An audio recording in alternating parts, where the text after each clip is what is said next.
This is Storyrobot. Welcome to r/Prorevenge. Our story of today is, refuse to pay $60 to fix my roof, okay. I'll close your building site down and cost you hundreds of thousands of dollars. This tale of this Prorevenge happened a while back and is a work in progress.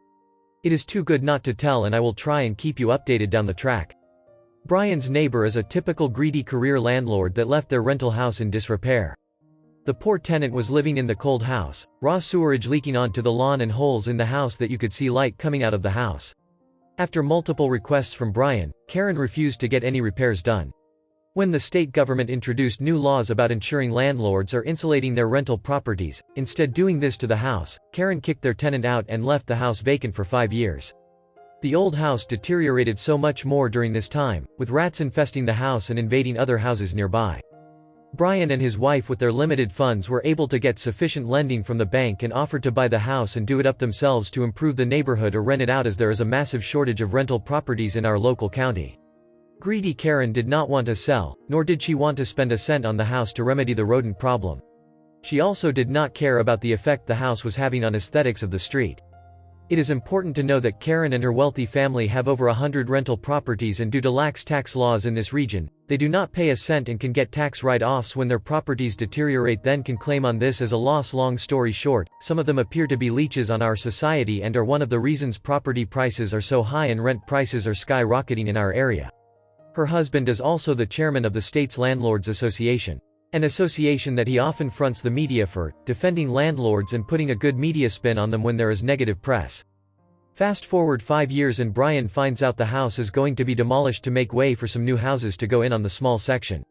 That's good news at least, though Brian and his wife were anxious about how smoothly the demolition would go due to the fact the houses are quite close to each other. This is important for later. Prior to demolition, the company doing it had to get samples from all sides of the house to check for asbestos. Either Karen made it difficult for the company to get down the side bordering Brian's house, or they simply were too lazy, but only samples from 3 sides, not 4, were taken.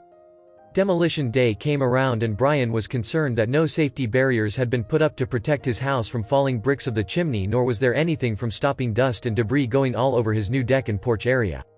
Later that day, Brian had the pleasure of meeting Keith. Keith is the demolition company manager that is well known around the district for only caring about money and has little regard for people or property. Keith was doing the demolition himself today, simply with a digger.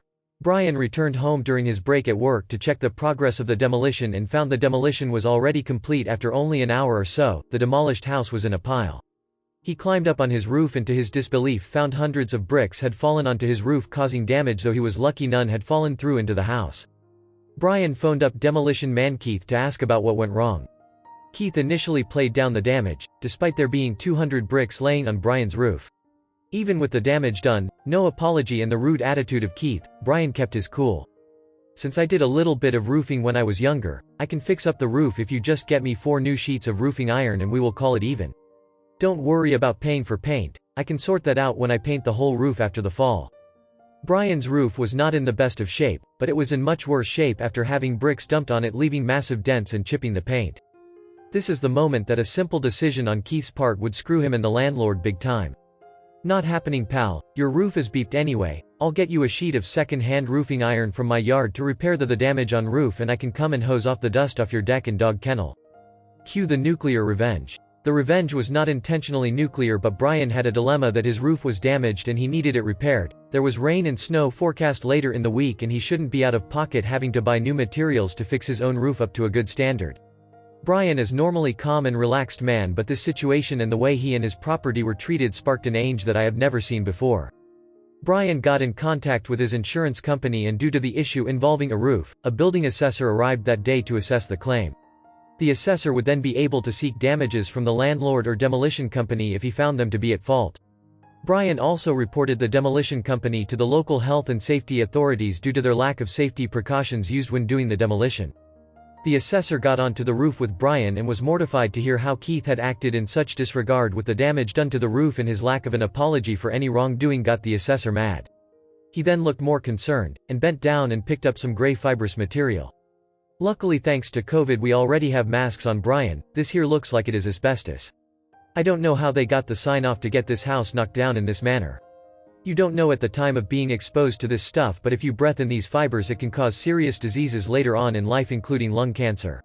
I'll get this sent off to the lab for testing and we'll be in touch. Fast forward another day and Brian was contacted by his insurance company. It turns out the side of the house that wasn't tested was clad in asbestos. Not just any bad asbestos, the worst possible type you can get. Insurance will be seeking damages to replace Brian's whole roof, not just the damaged part. The cost of replacement is likely to be around $20,000 USD. This is the cheap part. The demolition site has been shut down by local authorities and there needs to be a massive decontamination of the area. This involves having to remove at least half a meter of topsoil on surrounding properties, test the soil and remove more if there is asbestos still found. Areas with decks need to potentially have these removed so soil can be evacuated out underneath. The cost for this cleanup will likely be in the hundreds of thousands of dollars, but who will pay for this is unknown at this stage. Whether it is Keith or Karen's insurance or them personally, time will tell. In regards to Brian, his family and their dog potentially being exposed to the asbestos, that is another battle for them to fight and I will keep you updated.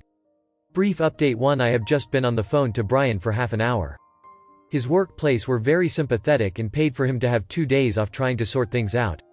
This is in complete contrast to Karen and Keith, who are yet to apologize and have made life difficult for Brian and his family. Due to the neighboring property being closed off for entry due to the health and safety investigation going on, it means Brian cannot even get scaffolding on his roof yet to fix the roof. Brian is worried now that the landlord is going to try make his life hell. She is also a lawyer apparently. Karen was the person that offered the old roofing iron, apparently not Keith. She spoke to her husband, who said that because the bricks dinted the roof it means it must have been rusty and old, so doesn't need new iron put on. Keith did however go nuts at Brian for getting insurance involved and also the health and safety investigation unit who are currently doing the investigation. In regards to Brian and family still living in the house. According to the investigator, the risk is negligible and the problems will arise when the debris are removed from the section. This will require a large tent etc. However, the wind has been strong last few days and I feel risk is still high living next door to uncovered broken asbestos cladding that is not being kept damp. Brian asked the investigation office person by phone about what to do about his dog and if they needed vet checkup etc. They were 1 meter away from the fence, which is about a foot from the asbestos, when it was broken up. They responded saying, "Do you think your dog will live more than 20 years? If not, I probably wouldn't worry." Brian is also thinking the landlord is probably scheming revenge of her own. Brian paid for a new fence himself a few years back to border Karen's rental, as when he moved in the old fence was half falling down. She refused to pay half despite this being law.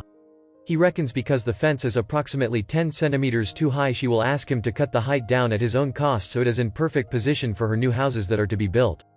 Brian's plan is that he will pull the nice expensive fence down entirely and put 600 mm high chicken wire mesh up, as this is all that is required by law and there is nothing she can do about it legally, as he paid for and built the fence. I will continue to keep you all updated.